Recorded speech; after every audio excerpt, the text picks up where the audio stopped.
une aventure. Souvenir de voyage.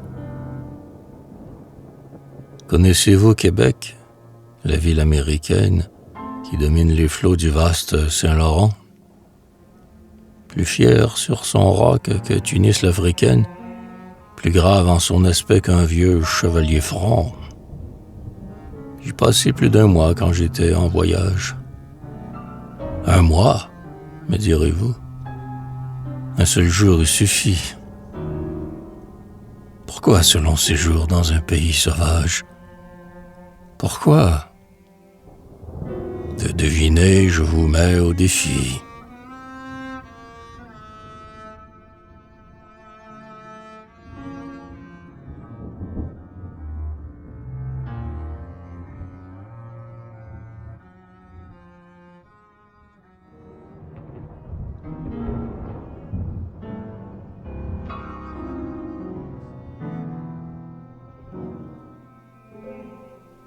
Vous avez su pourtant que j'ai l'âme sensible, que souvent j'ai pris feu pour des yeux bleus ou noirs, que mon cœur de longtemps est percé comme un crible par 1000 traits aimés reçus dans les boudoirs. Donc j'étais en amour, et puis je me réforme. Un jour elle passait dans un lieu fréquenté par tous les élégants, dénommé plateforme. Il m'en souvient trop bien, c'était un jour d'été.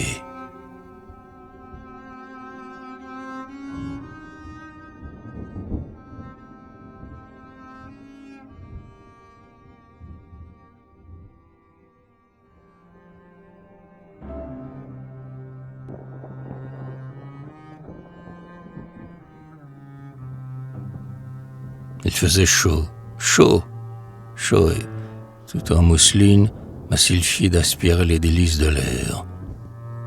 Un léger brodequin de sa jambe si fine indiquait le contour.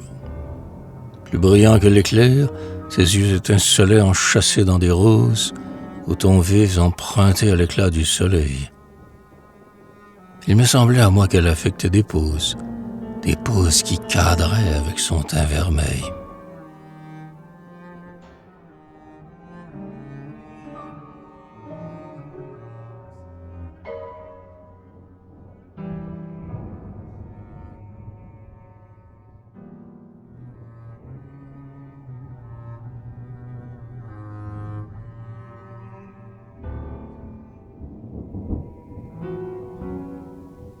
Vous savez qu'à Paris, une jeune donzelle, sur la place publique errant sans protecteur, n'est pas pour les galants comme une citadelle, défiant l'ennemi du sommet des hauteurs. On l'aborde en riant jamais, quoi qu'il advienne. Elle ne fuit au loin l'amant audacieux. Or, joyeux, m'inclinant vers la Canadienne, je lance un doux regard au fond de ses deux yeux.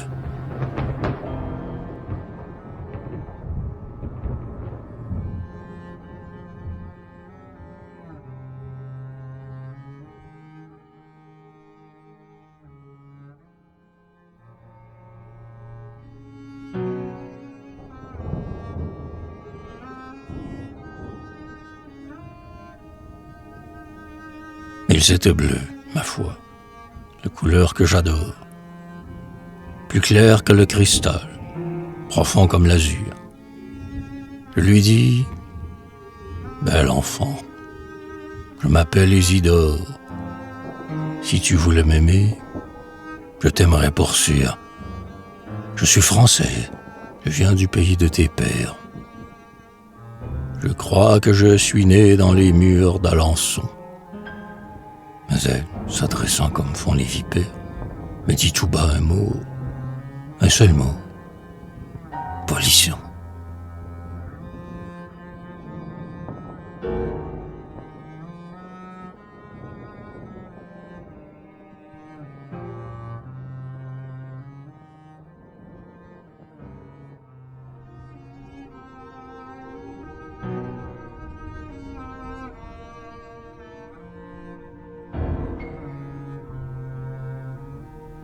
Elle avait disparu. J'étais cloué sur place, transi par les regards des passants, des badauds. Mon cœur ardent naguère était devenu glace. Il s'écoulait en sueur. J'avais tourné le dos. La rage m'étouffait lorsque j'entendis rire de ce rire malin qui vous fouette le sang. Un homme avait tout vu. J'étais dans le délire. Cet homme était assis tout auprès sur un banc.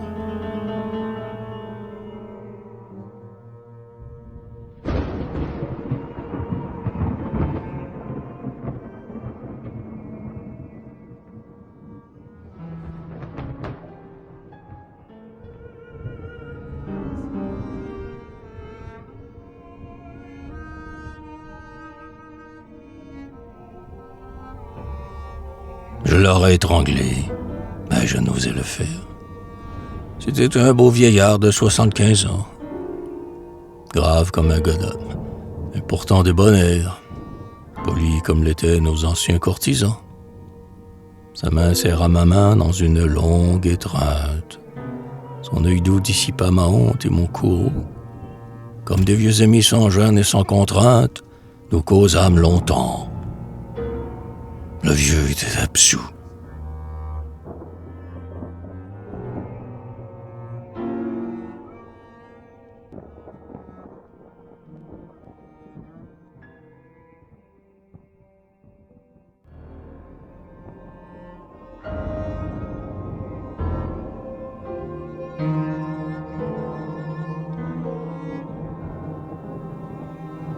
La parole franc et nette, mon âge m'autorise, me dit le vieux Lafleur. Il se plaint ici. Vous venez, mon enfant, de faire une bêtise dont vous prenez, je crois, un peu trop de soucis. Sachez que parmi nous, sans péril, sans duel, une jeune beauté promène ses appas, ne soupçonnant jamais qu'un passant la contraigne à rentrer au logis par crainte d'un faux pas.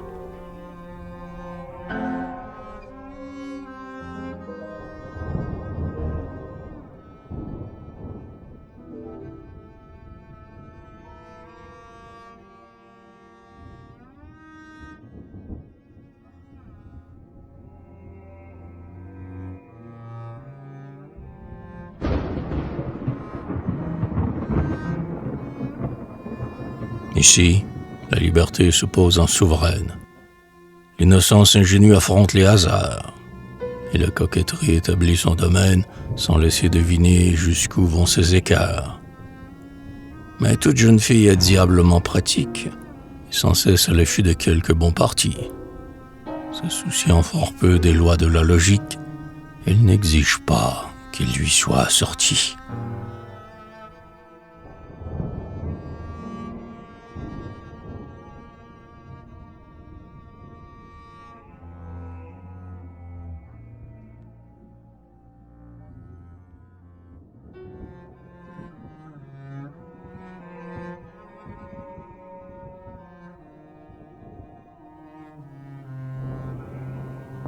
Jouant avec le feu, Daphné serait coquette, pour attirer à soi les seins des soupirants.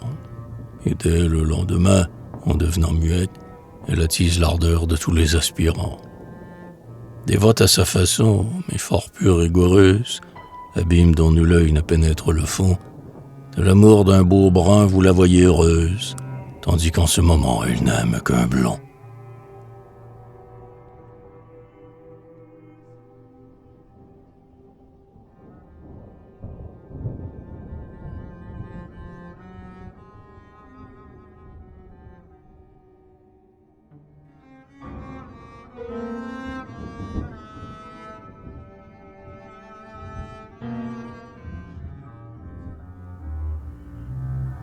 Elle allume, elle éteint tour à tour bien des flammes, pour constater ainsi ses glorieux succès, combinant froidement la conquête des âmes et calculant ses coups comme un joueur d'échecs.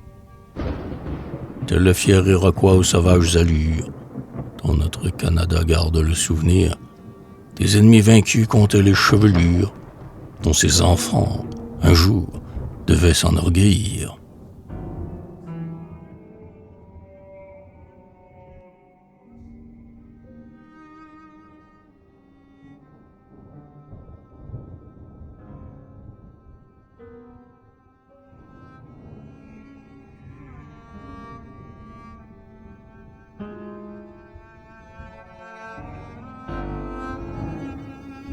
Peste, me direz-vous. Son cœur est donc de marbre. Mais en songe, du moins, a-t-il jamais mordu aux fruits délicieux, produits de certains arbres, bien connus sous le nom d'arbres aux fruits défendus? Chut! Le sexe charmant leur aspect seul m'inspire. Interrogez plutôt son ange gardien. Si j'en savais plus long, je n'oserais le dire. Pour couper au plus court, je dis, je n'en sais rien.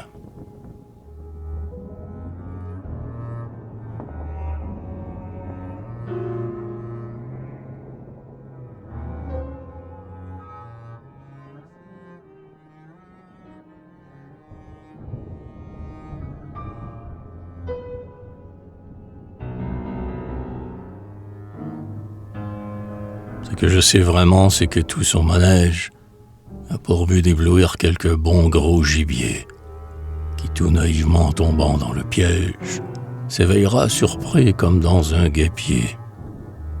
S'il veut se dégager, elle crie au scandale. S'il résiste toujours, cela se voit souvent, elle annonce son vœu de se faire vestale, mais se gardera bien d'approcher du couvent.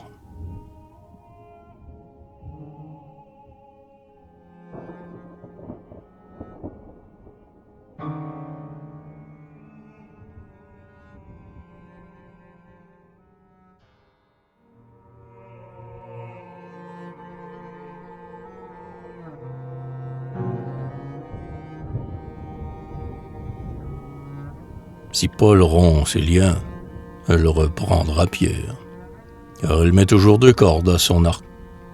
Si Pierre prend la fuite, elle en rit en arrière. Il lui reste toujours du gibier dans le parc. Adolescent naïf qui côtoyait la rive, comme Ulysse jadis fermait l'oreille au chant, dont la jeune sirène, assez dure attentive, fait retentir au loin les motifs si touchants.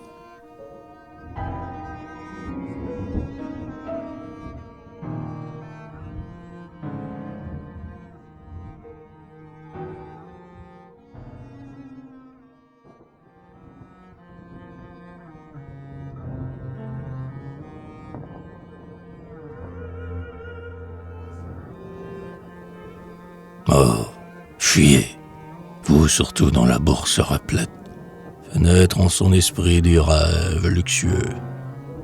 En vain vous retranchant dans la stricte étiquette, vous sauriez éviter un rôle affectueux.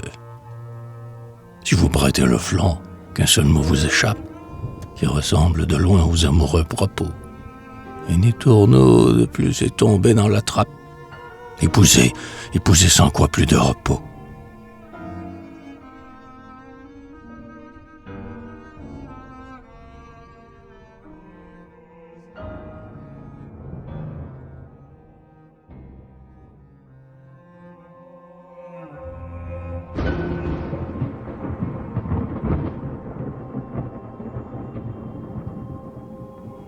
Ce récit, mon ami, doit vous paraître étrange.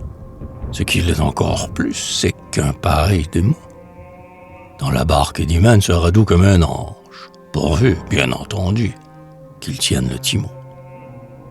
Mais badinage a peur. En devenant madame, elle renonce tout si ce n'est au mari. Heureux, 3 fois heureux qui tient pareille femme. Son cœur est satisfait, son honneur à l'abri.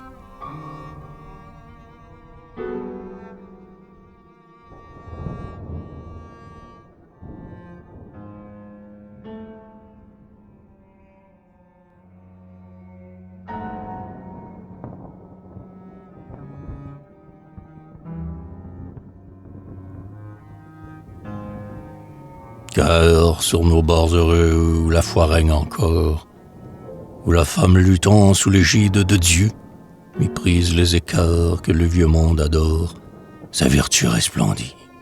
C'est un phare en haut lieu. C'est là sa seule dot. Mais elle en vaut bien d'autres. Rien ne peut l'entamer. Elle dure toujours.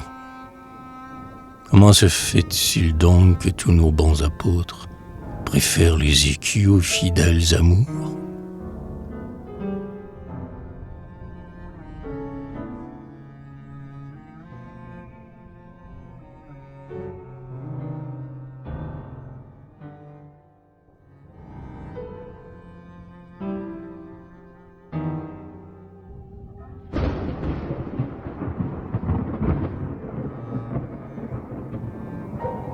Elle craint avant tout de mourir vieille fille.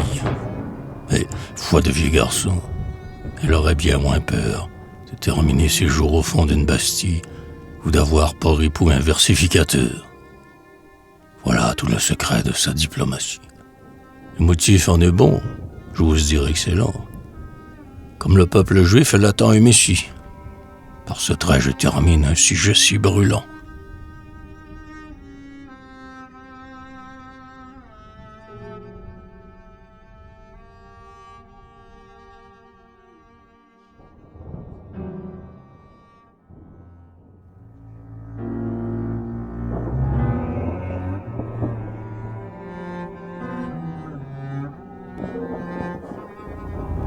Le bonhomme se tut. Son éternel sourire, d'un air toujours ailleurs, enveloppait ses traits. Poète, il eût choisi pour genre la satire. Il me faisait penser à François Rabelais. Bravo, mon vieux mentor, je vous comprends, lui dis-je. Mais de grâce, un seul mot, si vous le voulez bien. Parlez-moi donc un peu de ce petit prodige qui vient de me traiter, ventre bleu, comme un chien.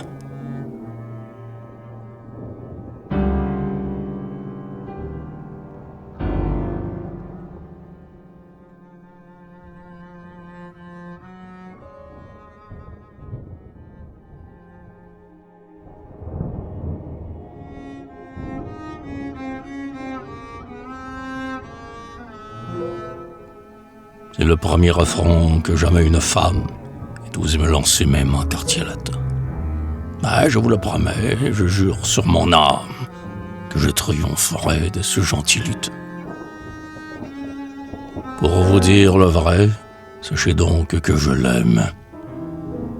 Quand j'entendrai 10 ans, je veux l'apprivoiser. Et je saurai par résoudre le problème. Tu sais, s'il le faut. Tu sais, je l'épouser.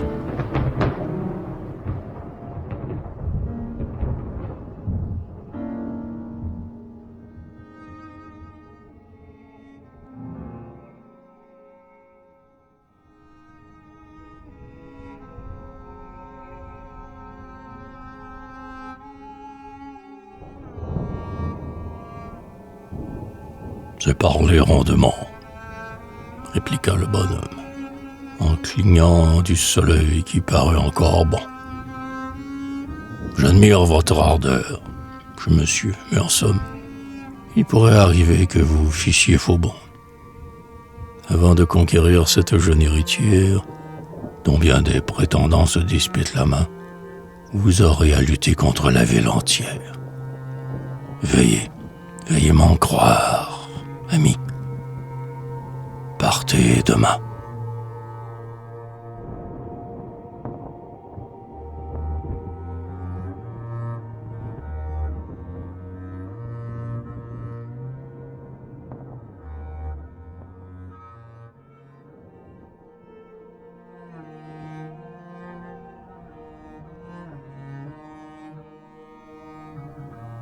L'épouser, savez-vous qu'ici tel mariage n'a lieu sans le concours de plusieurs cabaleurs? Qu'il faut, pour réussir, ouïr le verbiage de tous les désœuvrés et des écornifleurs. C'est une élection, tout le monde s'en mêle. Ceux que vous négligez se tournent contre vous. Si vous combattez seul, votre chance est bien grêle. Autant vaudrait, mon cher, faire ramer des choux.